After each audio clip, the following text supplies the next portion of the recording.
안녕하세요. 예수께서 대제사장의 집으로 끌려가 신문당하시고 사형 판결을 받으십니다. 오늘 본문은 마가복음 14장 53절에서 65절입니다. 53절. 그들은 예수를 끌고 대제사장에게로 갔습니다. 대제사장들과 장로들과 율법학자들이 모두 모여들었습니다. 원래는 아론 계열의 직계 후손만이 대제사장직을 맡을 수 있었고 종신직이었지만 중간기 시대 안티오쿠스 에피파네스 통치 이후부터는 이러한 원칙이 지켜지지 않았습니다. 그래서 헤롯 대왕 때부터 예루살렘 멸망 때까지 28명이 대제사장직에 오르게 되었습니다. 당시에는 가야바가 대제사장직을 수행했으나 전직 대제사장이자 그의 장인인 안나스가 오히려 더 큰 권력을 계속 가지고 있었습니다.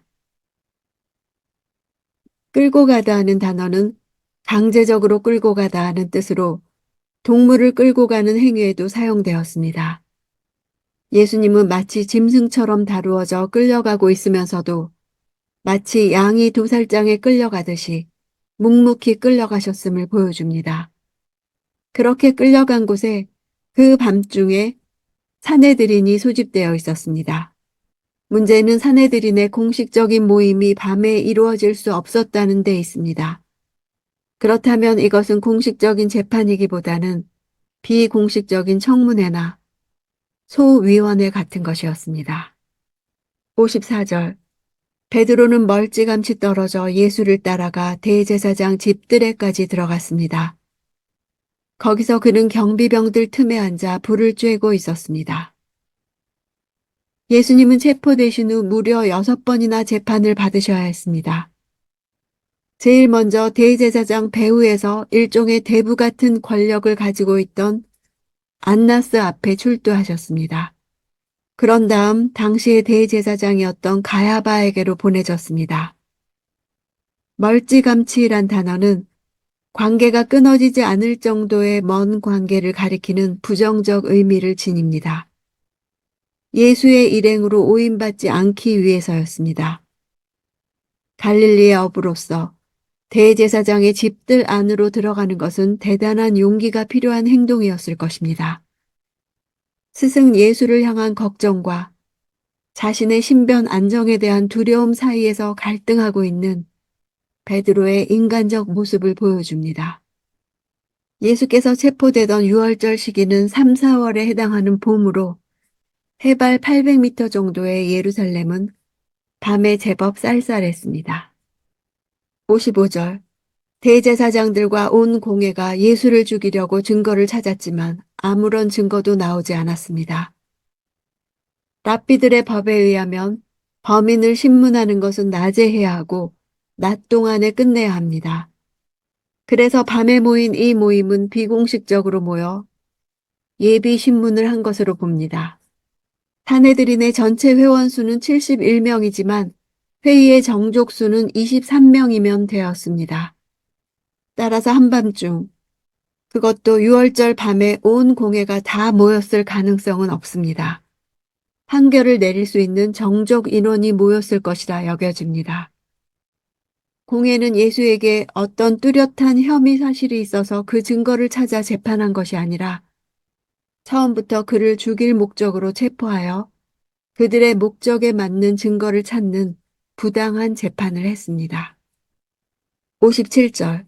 그러자 몇몇 사람들이 일어나 예수에 대해 이렇게 거짓으로 증언했습니다. 아무리 예수를 죽일 증거를 찾아도 없자 마태복음에 의하면 최후 수단으로 2사람을 매수했습니다. 왜냐하면 유죄를 확정짓기 위해서는 최소한 2사람 이상의 일치된 증거를 필요로 했기 때문입니다. 거짓 증언은 10계명 중 제9계명을 어기는 것입니다. 종교 지도자들은 자신들의 이익을 지키기 위해서 10계명을 범하는 것도 두려워하지 않았습니다. 60절. 그러자 대제사장이 그들 앞에 서서 예수께 물었습니다. 아무 대답도 안 할 작정이냐? 이 사람들이 너에 대해 이렇게 불리한 진술을 하고 있지 않느냐? 예수로 하여금 어떻게든 대답을 하게 하려는 대제사장의 의도는 예수를 처벌하기 위해서였습니다. 즉 하나님의 이름으로 자기가 하나님의 아들이라고 말하게 되면 신성모독죄로 처벌하려 했던 것입니다.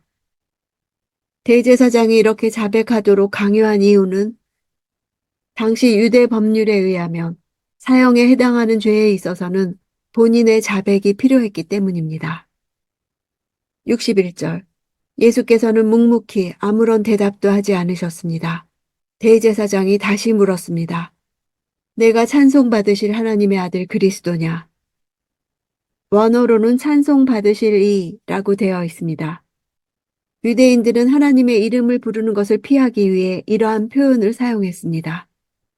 하나님의 아들 그리스도라는 것은 메시아인지를 질문한 것입니다. 대제사장이 이런 질문을 한 이유는 1세기 유대인들에게는 메시아가 오면 성전을 다시 지을 것이라는 믿음이 있었는데 예수께서 성전을 짓는다고 말씀하셨다는 증언이 나왔기 때문입니다. 62절. 예수께서 대답하셨습니다. 내가 바로 그다. 너희는 인자가 전능하신 분의 오른편에 앉아 있는 것과 하늘 구름을 타고 오는 것을 보게 될 것이다. 지금까지 침묵하던 예수님은 하나님의 아들 그리스도냐는 질문에 분명하게 대답하십니다. 자신이 약속된 자, 곧 메시아라고 하신 것입니다. 인자라는 표현과 하나님의 우편에 앉아 있는 것이라는 말씀으로 메시아란 칭호를 확실히 하셨습니다. 하나님 보좌 오른편에 앉아 있다는 것은 시편 110편 말씀이 자신에게 성취될 것임을 보여주십니다. 인자라는 표현은 다니엘서에 나온 표현입니다. 예수님이 사용하신 시편과 다니엘서 두 가지 성경적 표현은 메시아가 심판관으로 오심을 암시합니다. 사내들인 공회원들은 다니엘서 7장의 인자가 누구인지를 잘 알고 있었습니다. 인자는 하나님의 보좌에서 구름을 통해 이 땅을 심판하러 오십니다. 예수님의 대답은 내가 하나님의 영광 속에서 이 세상을 심판하러 올 것이라는 충격적인 진술이었습니다. 예수님은 굳이 심판관의 이미지를 사용하신 것입니다. 지금 이 상황을 반전시키신 것입니다. 온 세상의 심판관이 지금 세상의 심판을 받으십니다. 권능의 우편에 앉은 사람은 대제사장이 아니라 예수십니다. 대제사장은 권능의 보좌에 앉아 있다고 생각하지만 실제로는 그는 이제 곧 심판자로 임하실 예수 앞에 죄수로 서 있는 셈입니다. 예수님의 대답은 역할의 완전한 반전을 암시한 것입니다. 대제사장 제도는 이제 곧 종말을 고할 것입니다. 심판관인 가야바가 이제 인자에게 심판을 받을 것입니다. 대제사장이시며 왕이신 예수님의 즉위식이 임박했습니다. 제사장들과 유대 지도자들은 시편과 다니엘서 말씀이 예수님 안에서 성취되었음을 곧 보게 될 것이었습니다. 63절. 대제사장은 자기 옷을 찢으며 말했습니다.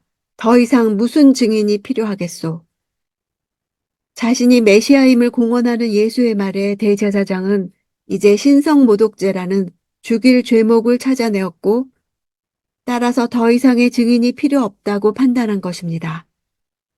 그러나 유죄한 자에 대한 선고는 신문 당일에 내려져서는 안 된다는 사내들인의 규정에 위반되는 엄연한 불법이었습니다. 64절. 하나님을 모독하는 저 말을 여러분이 들었는데 어떻게 생각하시오? 그들은 모두 예수가 사형을 받아야 마땅하다고 정죄했습니다. 정죄했다는 판결했다는 뜻입니다. 그들은 예수가 사형을 면할 수 없다고 판결 내린 것입니다. 그러나 그들 독자적으로는 죄인을 사형 집행할 권한이 없었습니다. 로마 총독의 승인을 얻어야 했기 때문입니다.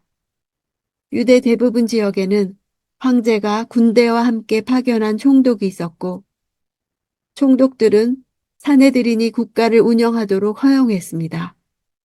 70인의 원로와 종교인들로 구성된 공의회는 사형을 선고하려면 피고를 처형하는 것이 로마에게 아주 이로운 일이라는 것을 그 지역 총독에게 납득시켜야 했습니다.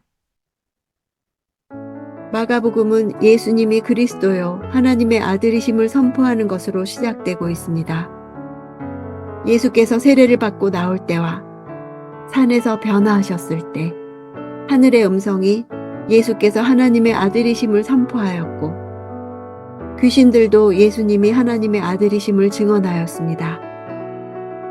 베드로는 예수님을 그리스도로 고백했습니다. 이제 예수님이 직접 자신의 정체를 당당하게 밝히십니다. 십자가의 죽음이 예견되는 그 자리에서 밝히십니다. 자신의 정체를 인정할 때 사형에 처하게 될 것을 아셨습니다. 예수님의 메시아 되심은 십자가의 죽음으로 완성되기 때문입니다. 세상의 위협이나 불법 앞에서 예수님을 나의 주님이시오 구원자이심을 고백하는 것도 나의 십자가를 지는 용기 있는 일입니다.